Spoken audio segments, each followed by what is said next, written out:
मेरे प्यारे भक्तों को मेरी राधे राधे। आप सभी कैसे हैं? आज हम श्रीमद् भागवत महापुराण सप्ताह कथा एक सदग्रंथ का षष्ठम स्कंद शुरू करने जा रहे हैं। इसके अध्याय प्रथम में अजामिल उपाख्यान का प्रारंभ दिया गया है। राजा परीक्षित ने पूछा, प्रभु, आप द्वितीय स्कंध में निर्वृति मार्ग का वर्णन कर चुके हैं कि उसके द्वारा अर्ची आदि मार्ग से जीव क्रमशः ब्रह्मलोक पहुंचता है और ब्रह्मा के साथ मुक्त हो जाता है। तृतीय स्कंध में आपने पवित्र मार्ग का वर्णन किया जिससे त्रिगुण में स्वर्ग आदि की प्राप्ति होती है। चौथे स्कंध में आपने प्रथम स्वयंभू मनवंतर का वर्णन किया।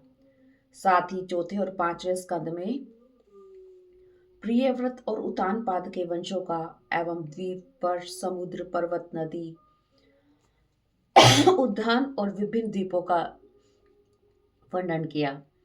पांचवें स्कंद में बताया कि पाप करने वाले लोग किन किन नरकों में जाकर किस प्रकार की यातनाएं भोगते हैं। भूमंडल की स्थिति, उसके द्वीप वर्ष आदि विभाग, उनके लक्षण तथा परिमाण, नक्षत्रों की स्थिति, अतल वितल अर्थात सात पाताल और भगवान इन सब की जिस प्रकार सृष्टि करते हैं उसका वर्णन सुनाया। अब आप अनुग्रह करके उस उपाय को बताइए जिससे मनुष्य को भयंकर यातनाओं से पूर्ण नरकों में न जाना पड़े। ओम श्री गणेशाय नमः। श्री आशुतोषाय नमः। राजा परीक्षित ने पूछा, भगवान, मनुष्य लौकिक और पारलौकिक कष्टों से यह जानकर भी कि पाप उसका शत्रु है, पाप वासनाओं से विवश होकर बार बार वैसे ही कर्मों में प्रवृत्त हो जाता है, ऐसी अवस्था में उसके पापों का प्रायश्चित कैसे संभव है? श्री सुखदेव जी कहते हैं, राजन, केवल कर्म के द्वारा ही कर्म का निर्बीज नाश नहीं होता, क्योंकि कर्म का अधिकारी अज्ञानी है। अज्ञान रहते पाप वासनाएं सर्वदा मिट नहीं सकती। अतः सच्चा प्रायश्चित तो तत्व ज्ञान ही है। पापी पुरुष की जैसी शुद्धि भगवान को आत्मसमर्पण करने से और उनके भक्तों का सेवन करने से होती है, वैसी तपस्या आदि के द्वारा नहीं होती। इस विषय में महात्मा लोग एक इतिहास कहा करते हैं। कान्य कुब्ज नगर में एक अजामिल नामक दासीपति ब्राह्मण रहता था। दासी के संसर्ग से उसके सदाचार नष्ट हो चुके थे। अत्यंत निंदनीय वृत्ति का आश्रय लेकर वह अपने कुटुंब का पेट भरता था और दूसरे प्राणियों को सताता था। इसी प्रकार वह दासी के बच्चों का लालन पालन करता रहा। उसके 10 पुत्र थे। सबसे छोटे पुत्र का नाम नारायण था। माँ बाप उसको बहुत प्यार करते थे। एक दिन उसने देखा कि 3 भयानक यमदूत उसे लेने आए हैं। उस समय उसका पुत्र नारायण कुछ ही दूरी पर खेल रहा था। यमदूतों को देखकर अजामिल व्याकुल होकर पुत्र को नारायण नारायण पुकारने लगा। भगवान के पार्षदों ने देखा कि यह मरते समय हमारे स्वामी भगवान नारायण का नाम ले रहा है, अतः बड़े वेग से वे झटपट वहां आ पहुंचे। उस समय यमदूत अजामिल के शरीर में से यमराज उसके सूक्ष्म शरीर को खींच रहे थे। विष्णु दूतों ने उन्हें बलपूर्वक रोक दिया। यमदूतों ने कहा, धर्म राज की आज्ञा का निषेध करने वाले तुम लोग कौन हो? भगवान के पार्षदों ने कहा, यमदूतों, यदि तुम लोग धर्मराज के आज्ञाकारी हो तो हमें धर्म का लक्षण तथा तत्व सुनाओ। दंड किस प्रकार दिया जाता है और दंड का पात्र कौन है? यमदूतों ने कहा, वेदों ने जिन कर्मों का विधान किया है वे धर्म है और जिनका निषेध किया वे अधर्म है। वेद स्वयं भगवान के स्वरूप हैं। वे उनके स्वाभाविक श्वास प्रवास एवं स्वयं प्रकाश ज्ञान है। हमने ऐसा सुना है। रज्व तत्व और तमोगुण सभी पदार्थ और सभी प्राणी अपने परम आश्रय भगवान में ही स्थिर रहते हैं। वेद ही उनके गुण, नाम, कर्म और रूप आदि के अनुसार उनका विभाजन करते हैं। जीवों के शरीर और मनोवृत्तियों से जितने कर्म होते हैं उनके साक्षी हैं सूर्य, अग्नि, आकाश। वायु, इंद्रियां, चंद्रमा, संध्या, रात, दिन, दिशाएं, जल, पृथ्वी, काल और धर्म। इनके द्वारा अधर्म का पता चल जाने पर दंड का निर्णय किया जाता है। पापी पुरुषों के पापमय कर्म के अनुसार दंड दिया जाता है। सभी के कुछ पाप और कुछ पुण्य होते हैं, क्योंकि कोई शरीरधारी जीव बिना कर्म किए कभी एक क्षण नहीं रह सकता। प्रत्येक प्राणी के स्वाभाविक गुण बलपूर्वक विवश करके उससे कर्म कराते हैं। हमारे स्वामी सर्वज्ञ यमराज सबके अंतःकरणों में ही विराजमान है, अतः वे अपने मन से ही सबके पूर्व रूपों को देखते हैं। वे साथ ही उनके भावी स्वरूप का भी विचार कर लेते हैं। आप जानते हैं कि यह अजामिल शास्त्रज्ञ, शील, सदाचार का खजाना था, सत्यनिष्ठ, पवित्र था, सर्वगुण संपन्न। यह एक दिन अपने पिता के आदेश अनुसार वन में जाकर फल फूल समीधा कुश लेकर वापस लौटा। मार्ग में उसने देखा कि एक भ्रष्ट शूद्र शराब पीकर वेश्या के साथ विहार कर रहा है। उस वेश्या को निर्मित बनाकर काम पिशाच ने अजामिल के मन को ग्रस लिया। यह धर्म से विमुख हो गया। अजामिल उस वेश्या को प्रसन्न करने के लिए सुंदर सुंदर वस्त्र, आभूषण आदि वस्तुएं लाकर उसे देने लगा, यहाँ तक कि पिता की सारी संपत्ति उस उल्टा को दे डाली। उस वेश्या के मोहपाश में बंधकर यह अपनी कुलीन नवयुवती पत्नी का त्याग कर दिया। इसने बड़ा पाप किया है। न्याय अन्याय से जैसे जहां से भी धन पाता उसी वेश्या को देता।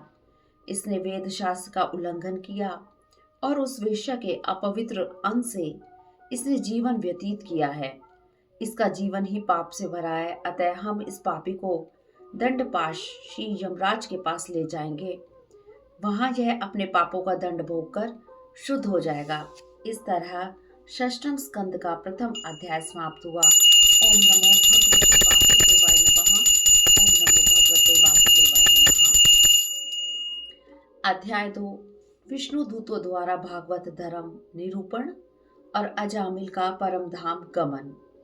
श्री सुखदेव जी कहते हैं, परीक्षित, भगवान के धर्मज्ञ पार्षदों ने यमदूतों के वचन सुनकर इस प्रकार कहा, यमदूतों, प्रजा की रक्षक ही यदि प्रजा के प्रति विषमता के व्यवहार करने लगे तो फिर प्रजा किसकी शरण में जाएगी।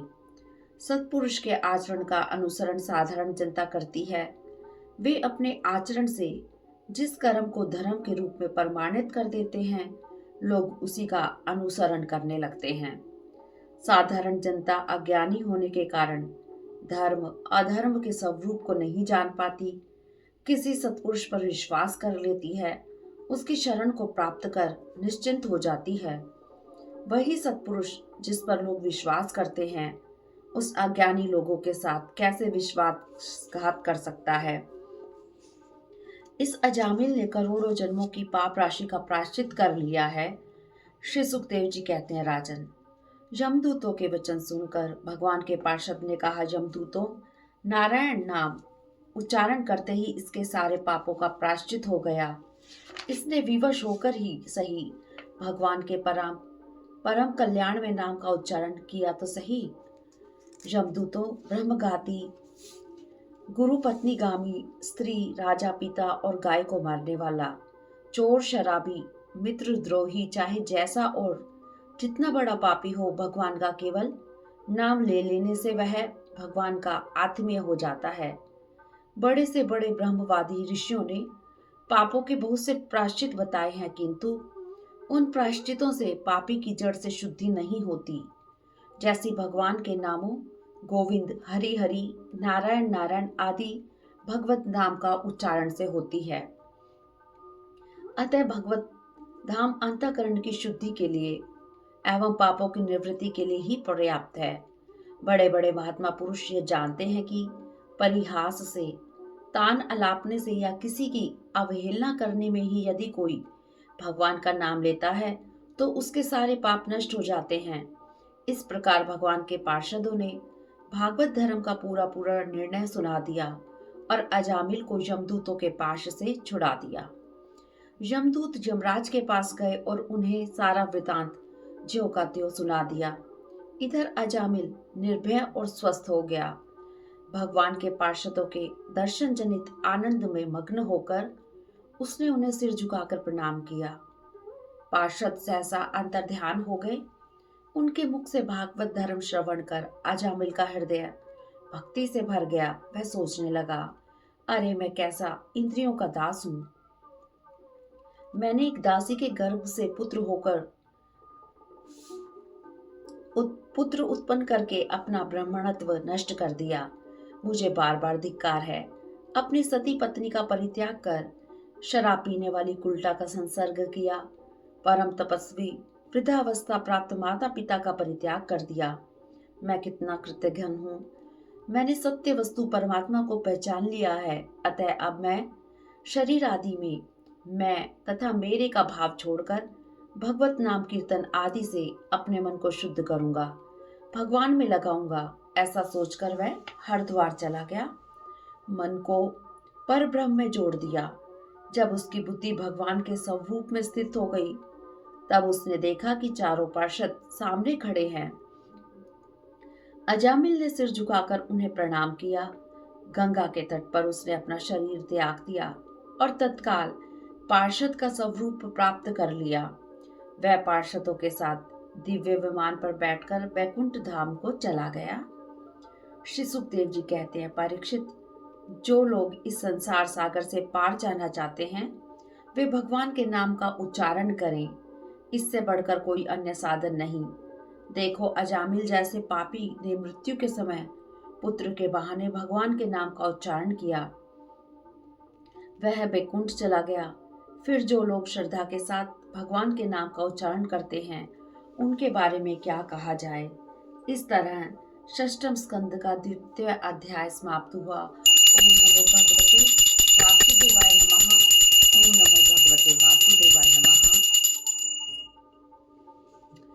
अध्याय 3, यम और यमदूतों का संवाद।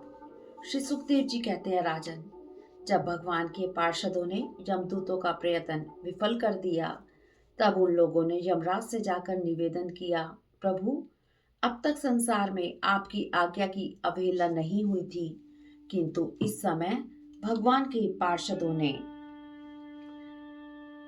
आपकी आज्ञा का उल्लंघन कर दिया है।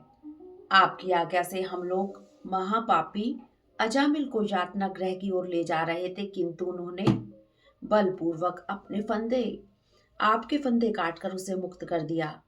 बड़े आश्चर्य की बात है कि इधर अजामिल के मुंह से नारायण यह शब्द निकला और उधर वे डरो मत कहते हुए झटपट वहां आ गए।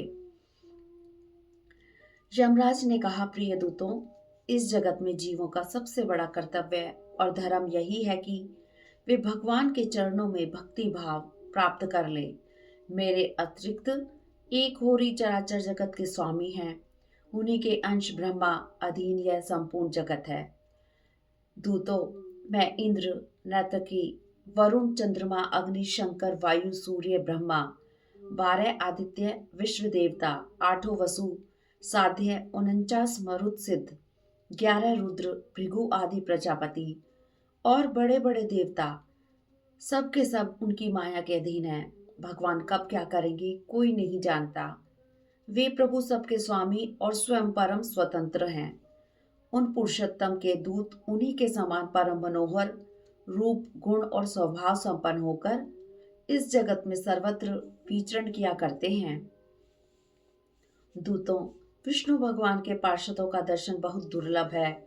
वे भगवान के भक्तों को उनके शत्रुओं, मुझसे और अग्नि देवता से सुरक्षित रखते हैं।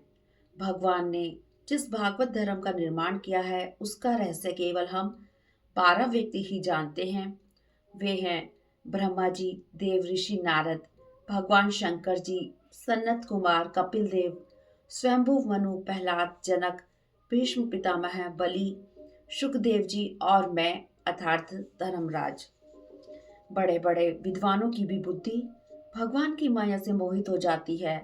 वे कर्मों के फलों का वर्णन करने वाली अर्थवाद रूपणी वेदवाणी में ही मोहित हो जाते हैं और यज्ञ आदि बड़े कर्मों में लगे रहते हैं और अति सुगम भगवान के नाम की महिमा नहीं जानते। भगवान के चरणों में संपूर्ण अंतःकरण से जो भक्त अपना भक्तिभाव स्थापित करते हैं वे मेरे दंड के पात्र नहीं हैं। भगवान का चक्र सुदर्शन उन भक्तों की सदा सुरक्षा करता रहता है। उनके पास तुम लोग कभी भूल कर भी मत जाना। जो मूर्ख गृहस्थी की तृष्णा का बोझ ढो रहे हैं, भगवान के नाम से जो विमुख हैं, ऐसे पापियों को मेरे पास लाया करो। आज तुम लोगों ने भगवान के पार्षदों का अपराध किया है, जो भगवान का ही तिरस्कार है। भगवान नारायण हम लोगों का यह अपराध क्षमा करें। हम उनकी आज्ञा का सदा पालन करने वाले हैं, अतः वे हमारे अपराध को क्षमा करें। मैं उन अनंत सर्वंतर्यामी एक रस प्रभु को नमस्कार करता हूँ। श्री सुखदेव जी कहते हैं, परीक्षित, भगवान के नाम की महिमा तो देखो। अजामिल जैसा महापापी भी एक बार नाम उच्चारण करने मात्र से ही मृत्यु पास से छुटकारा पा गया। अतः तुम यही जान लो कि बड़े से बड़े पापों का सबसे बढ़कर अंतिम और पाप वासनाओं को भी जड़ सहित नष्ट कर देने वाला प्रायश्चित केवल भगवान के गुणों, लीलाओं और नामों का कीर्तन ही है। इसी में संसार का कल्याण निहित है। जो भक्त बार बार भगवान के कृपापूर्ण चरित्रों की कथा कहते हैं और सुनते हैं, उनके अंतःकरण में प्रेममयी भक्ति का उदय हो जाता है, जिससे आत्मशुद्धि हो जाती है। ऐसी शुद्धि कृच्छ, चंद्रायण आदि व्रतों से भी नहीं होती। जो मनुष्य भगवान श्री हरि के चरण कमलों में अपना मन लगाता है, वह स्वभाव से ही माया के दुखद और पहले से ही त्यक्त विषयों में पुनः नहीं जाता। इसके ठीक विपरीत जो लोग उस दिव्य रस से विमुख हैं, विषयों ने जिनकी बुद्धि पर आधिपत्य जमा लिया है, विवेक को नष्ट कर दिया है, वे अपने पापों का मार्जन करने के लिए पुनः प्रायश्चित रूप कर्म ही करते हैं। इससे उनके कर्मों की वासना नहीं मिटती, वह बनी रहती है। परिणाम स्वरूप वे उस प्रकार के दोष पुनः करते रहते हैं। श्री सुखदेव जी कहते हैं, राजन, जब यमदूतों ने अपने स्वामी धर्मराज के मुख से इस प्रकार भगवान की महिमा सुनी, तब उनके आश्चर्य की सीमा न रही। तभी से वे धर्मराज की बात पर विश्वास करके अपने नाश की आशंका से भगवान के आश्रित भक्तों के पास नहीं जाते, और तो क्या वे उनकी ओर आंख उठाकर देखने में भी डरते हैं। परीक्षित, यह कथा अत्यंत गोपनीय एवं रहस्यमय है। भगवान अगस्त्य जी ने मल्य पर्वत पर भगवान की पूजा करते समय मुझे यह सुनाया था। भगवान की असीम कृपा तुम्हारे ऊपर है जो तुम इस रहस्य को श्रवण कर रहे हो। इस तरह षष्ठम स्कंद का तृतीय अध्याय समाप्त हुआ। ओम नमो भगवते वासुदेवाय नमः। ओम नमो भगवते वासुदेवाय नमः। अध्याय 4, दक्ष के द्वारा भगवान की स्तुति और भगवान का प्रादुर्भाव। महाराज परीक्षित ने पूछा, प्रभु, स्वयंभू मनवंतर में देवता, असुर, मनुष्य, सर्प, पशु, पक्षी आदि की सृष्टि के बारे में आपने तृतीय स्कंद में संक्षेप में वर्णन किया। कृपया करके अब आप उसे विस्तार से बताइए। प्रकृति आदि कारणों के भी परम कारण भगवान अपने जिस शक्ति से जिस प्रकार उसके बाद की सृष्टि करते हैं, उसे मैं जानना चाहता हूँ। श्री सुखदेव जी कहते हैं, राजन, जब प्राचीन बहिर के 10 पुत्र प्रचेता लोग समुद्र से बाहर निकले, तब उन्होंने देखा कि हमारे पिता के निवृत्ति परायण होने से सारी पृथ्वी पेड़ों से घिर गई है। उन्हें वृक्षों पर बड़ा क्रोध आया। उन्होंने वृक्षों को जला डालने के लिए मुख से वायु और अग्नि की सृष्टि की। सारे वृक्ष जलने लगे। वृक्षों के राज अधिराज चंद्रमा ने उनका क्रोध शांत करते हुए कहा, प्रचेताओं, श्री हरि ने संपूर्ण वृक्षों को प्रजा के हितार्थ, उनके खान पान के लिए बनाया है। आपके पिता एवं भगवान ने आप लोगों को सृष्टि रचने का आदेश दिया है। इस श्रेष्ठ कन्या का पालन इन वृक्षों ने ही किया है। इसे आप लोग पत्नी के रूप में स्वीकार कीजिए। चंद्रमा ने प्रचेताओं को इस प्रकार समझाकर उन्हें प्रमलोचा नामक अप्सरा दे दी। देवताओं ने धर्मानुसार उसका पानी ग्रहण किया। उन्हीं प्रचेताओं के द्वारा उस कन्या के गर्भ से प्रचेतस दक्ष की उत्पत्ति हुई। फिर दक्ष की प्रजा सृष्टि से तीनों लोक भर गए। प्रजापति दक्ष ने जल, थल और आकाश में रहने वाले देवता, असुर एवं मनुष्य आदि प्रजा की सृष्टि करके संकल्प से ही की। जब उन्होंने देखा कि सृष्टि बढ़ नहीं रही, तब उन्होंने विंध्याचल के निकटवर्ती पर्वत पर अघमर्षण नामक तीर्थ में हंस गूजय नामक स्रोत से स्तुति करते हुए श्री हरि की आराधना की। दक्ष प्रजापति ने इस प्रकार स्तुति किया, प्रभु आपकी चित्त शक्ति अमोघ है। आप जीव और प्रकृति के परे हैं, उनके नियंता तथा उन्हें सता स्फूर्ति देते हैं। जिन्होंने इस सृष्टि को ही वास्तविक सत्य समझ रखा है, वे आपके स्वरूप का साक्षात्कार नहीं कर सकते, क्योंकि आप तक कोई भी प्रमाण नहीं पहुंच सकता। आप असीमित स्वयं प्रकाश और परात्पर हैं। मैं आपको नमस्कार करता हूँ। वैसे तो आप जीव के मित्र हैं और सबके शरीर में जीव के साथ निवास करते हैं, किंतु जीव आपके संख्य भाव को नहीं जानता। आप जीव और जगत के दृष्टा हैं, दृश्य नहीं। देही, प्राण, इंद्रिय, अंतःकरण की वृत्तियां, पंच महाभूत और उनकी तन मात्राएं, ये जड़ होने के कारण न तो आप अपने को जानते हैं और न ही अपने से अन्य को, किंतु जीव इन सब को और इनके कारण सत्व, रज और तम, इन तीनों गुणों को भी जानता है, किंतु वह भी दृश्य या ज्ञेय रूप से आपको नहीं जान पाता, क्योंकि आप अनंत एवं सर्वज्ञ हैं। अतः प्रभु, मैं तो केवल आपकी स्तुति करता हूँ। भगवान, आप शुद्ध हैं और शुद्ध हृदय मंदिर ही आपका निवास स्थान है। जैसे यज्ञकर्ता लोग काष्ठ में छिपे हुए अग्नि को सामिधेनी नाम के 15 मंत्रों द्वारा प्रकट करते हैं, वैसे ही ज्ञानी पुरुष अपनी 27 शक्तियों के भीतर गूढ़ भाव से छिपे हुए आपको अपनी शुद्ध बुद्धि के द्वारा हृदय में ही खोज लेते हैं। प्रभु, वाणी से कहा जाने वाला और मन, बुद्धि एवं इंद्रियों से ग्रहण किया जाने वाला जो भी है, वह आपका स्वरूप नहीं है, क्योंकि वह सब गुण रूप है और आप गुणों की उत्पत्ति और प्रलय के अधिष्ठान हैं। आप में केवल उनकी प्रतीति मात्र है। आप में ही यह सारा जगत स्थित है। आपने अपने से ही इसका निर्माण किया है। इसके रूप में बनने वाले आप ही हैं और बनाने वाले भी आप ही हैं। बनने बनाने की विधि भी आप ही हैं। इस प्रकार आप जीव जगत के भेद और स्वगत भेद में से रहित हैं, एक हैं, अद्वितीय हैं। आप साकार निराकार दोनों से अविरुद्ध संपर ब्रह्म हैं। लोगों की उपासनाएं साधारण होती हैं, इसलिए आप सबके अंतःकरण में रहकर उनकी भावना के अनुसार भिन्न भिन्न देवताओं के रूप में प्रतीत होते रहते हैं। इस प्रकार सबकी भावना के अनुसार चलने वाले भगवान मेरी अभिलाषा पूर्ण करें।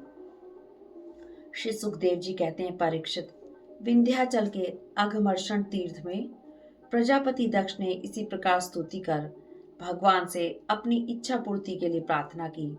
तब भक्त वत्सल भगवान उनके सामने प्रसन्नता पूर्वक प्रकट हो गए। दक्ष ने आनंद से भरकर भगवान के चरणों में साष्टांग प्रणाम किया। परमानंद के उद्रेक से वह कुछ न बोल सके और अत्यंत नम्रता के साथ सिर झुकाकर भगवान के सामने खड़े हो गए।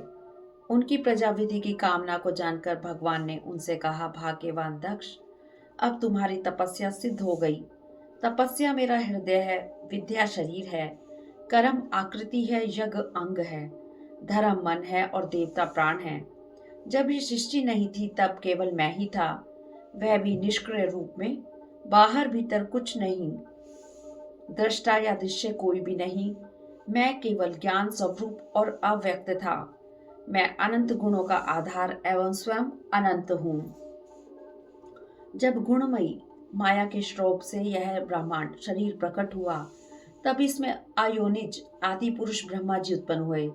जब मैंने उनसे शक्ति और चेतना का संचार किया, तब ब्रह्मा जी की सृष्टि करने के लिए तत्पर हुए, किंतु वह सृष्टि कार्य नहीं कर पाए। उस समय मैंने उन्हें तप करने की आज्ञा दी।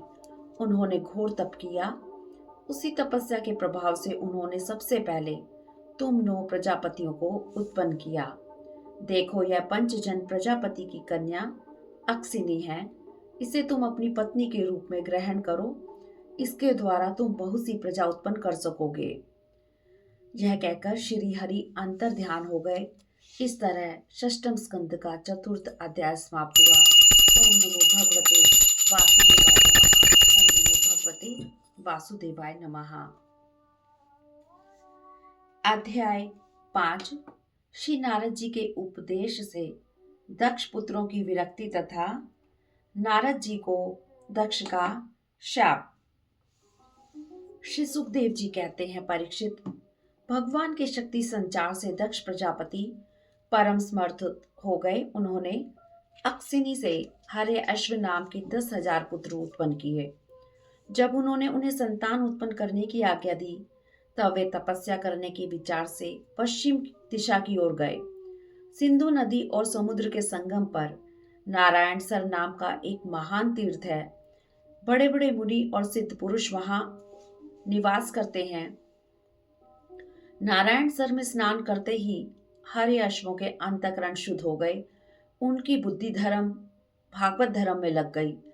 फिर भी अपने पिता दक्ष की आज्ञा से बंधे होने के कारण वे उग्र तपस्या ही करते रहे।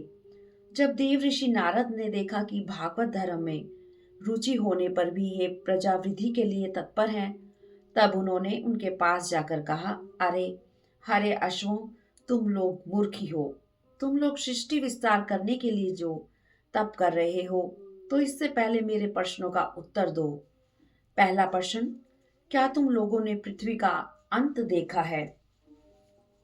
प्रश्न 2, क्या एक ही पुरुष वाला राष्ट्र देखे हो? प्रश्न 3, क्या बाहर निकलने वाला रास्ते के बिना कोई बिल देखा है? प्रश्न 4, क्या किसी एक बहुरूपिणी स्त्री को देखा है? प्रश्न 5, क्या किसी एक ऐसे पुरुष को देखा है जिसकी पत्नी पुंछली हो? प्रश्न 6, क्या आगे पीछे दोनों ओर बहने वाली किसी एक नदी को देखा है? प्रश्न 7, क्या 25 पदार्थों से बना हुआ किसी एक विचित्र घर को देखा है? प्रश्न 8, क्या बड़ी विचित्र कहानी कहने वाले किसी एक हंस को देखा है?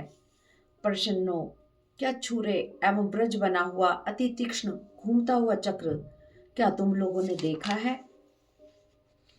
किसी अपने सर्वज्ञ पिता के उचित आदेश को क्या तुम लोग समझ चुके हो? इस प्रकार उपयुक्त इन सभी वस्तुओं को जब तक देख नहीं लोगे, तब तक अपने पिता के आज्ञा अनुसार तुम लोग सृष्टि कैसे करोगे? इस प्रकार श्री नारद जी ने अनेक गूढ़ प्रश्नों के द्वारा उनकी बुद्धि भगवान की ओर परिवर्तित कर दी। हरे अश्व लोग शुद्ध बुद्धि वाले हो गए। अतः श्री नारद जी के गूढ़ प्रश्नों का उत्तर उन्हें स्वयं प्राप्त हो गया। वे विचार करने लगे। प्रथम प्रश्न के उत्तर में यह लिंग शरीर ही पृथ्वी है और यही आत्मा का अनादि बंधन है। इसका अंतःकरण अर्थात विनाश देखे बिना मोक्ष के अनुपयोगी कर्म में लगे रहने से क्या लाभ है? दूसरे प्रश्न के उत्तर में ईश्वर एक ही है, वही पुरुष है। सबके आश्रय सर्वसमर्थ भगवान को जाने बिना, उस परमात्मा को समर्पण किए बिना किए गए कर्मों से मनुष्य को क्या लाभ है? तीसरे प्रश्न के उत्तर में अंतर ज्योति स्वरूप परमात्मा ही ऐसे बिल हैं जिनको प्राप्त कर जीव पुनः इस संसार में वापस नहीं लौटता। उस पर ब्रह्म को जाने बिना विनाशवान स्वर्ग आदि फल देने वाले कर्मों को काटने से क्या लाभ है? चौथे प्रश्न के उत्तर में यह बुद्धि ही बहुरूपिणी स्त्री है, जो अनेकों प्रकार के विषयों को चाहने वाली व्यभिचारिणी स्त्री के समान है। इस जीव में इसका अंत जाने बिना, विवेक प्राप्त किए बिना अशांति को बढ़ाने वाले कर्म करने से क्या लाभ है? पांचवें प्रश्न के उत्तर में उन्होंने विचार किया कि यह बुद्धि ही कुल्टा स्त्री के समान है। इसके संसर्ग से जीव रूप पुरुष का ऐश्वर्य नष्ट हो गया है, उसकी स्वतंत्रता नष्ट हो गई है। कुल्टा स्त्री के पीछे पीछे जैसे उसका पति जहां जहां भटकता रहता है, उसी प्रकार इस कुल्टा रूपी बुद्धि इस उल्टा रूपी बुद्धि के पीछे पीछे चलने से जीव अनेकों प्रकार की योनियों में भटकता रहता है। इसकी विभिन्न गतियों चालों को जाने बिना ही अविवेक युक्त कर्मों को करने से क्या लाभ है। छठे प्रश्न के उत्तर में सृष्टि और प्रलय करने वाली माया ही दोनों ओर बहने वाली नदी है। जो लोग इससे निकलने के लिए तपस्या विद्या आदि तट का सहारा लेने चलते हैं, उन्हें रोकने के लिए क्रोध अहंकार आदि के रूप में वह और तीव्र गति से बहने लगती है। जो पुरुष उसके वेग से विवश एवं अनजान है, वह मायिक कर्मों को करने से क्या लाभ पाएगा। श्री सुखदेव जी कहते हैं, परीक्षित, हर्याश्वों ने श्री नारद जी के 7वें प्रश्न के उत्तर में विचार किया कि 25 तत्वों के समूह से युक्त इस शरीर में वह अंतर्यामी पुरुष निवास करता है। वही संपूर्ण कार्य कारणात्मक संसार का अधिष्ठाता है। उस परम स्वतंत्र परमात्मा को जाने बिना झूठी स्वतंत्रता से किए जाने वाले कर्म से क्या लाभ है। 8वें प्रश्न के उत्तर में भगवान के स्वरूप का ज्ञान देने वाला शास्त्र हंस के समान नीर शीर विवेकी है। ऐसे अध्यात्म शास्त्र रूप हंस को न जानकर बहिर्मुख बनाने वाले कर्मों से क्या लाभ है। 9वें प्रश्न के उत्तर में यह काल चक्र के समान निरंतर घूमता रहता है। छुरे और वज्र के समान तीखी धार वाला यह काल चक्र संसार को निरंतर अपनी ओर खींच रहा है, सब आयु को क्षीण कर रहा है। इस परम स्वतंत्र काल से बचने का उपाय न जानकर सकम भाव से किए गए कर्मों से क्या लाभ है। हर्याश्व ने श्री नारद जी के 10वें प्रश्न के उत्तर में विचार किया कि शास्त्र ही पिता है, इसका आदेश कर्मों में लगना नहीं, उनसे निवृत्ति होना है। इस शास्त्र को जाने बिना जीव गुण में शब्द आदि विषयों पर विश्वास कर लेता है, फिर वह कर्मों से निवृत्त होने की आज्ञा का पालन कैसे कर सकता है। श्री सुखदेव जी ने कहा, परीक्षित, इस प्रकार विचार कर हर्याश्वों ने एक मत से यह निश्चय किया कि हमें मोक्ष पथ का पथिक ही बनना चाहिए।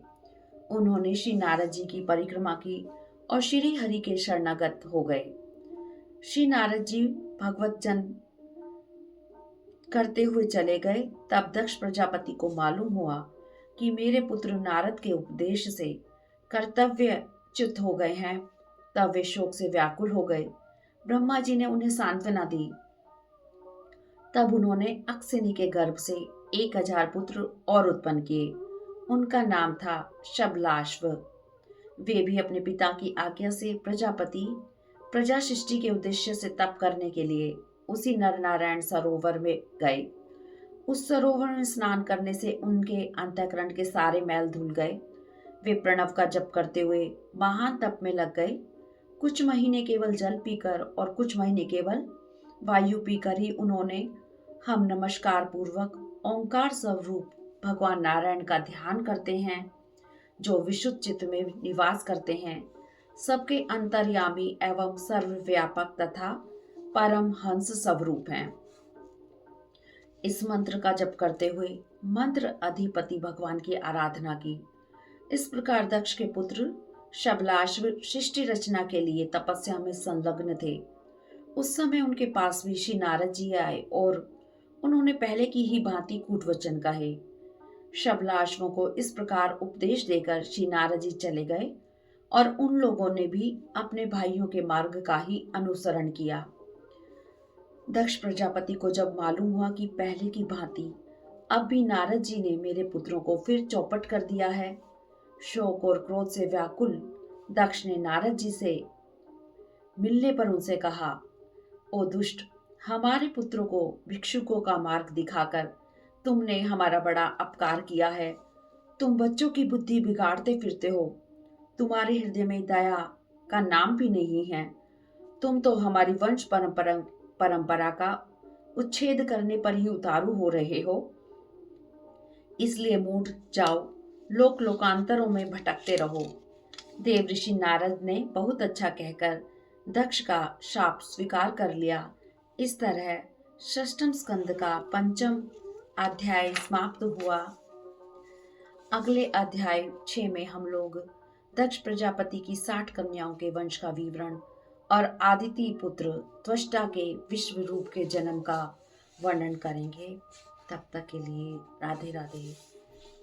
ओम नमो भगवते वासुदेवाय नमः। ओम नमो भगवते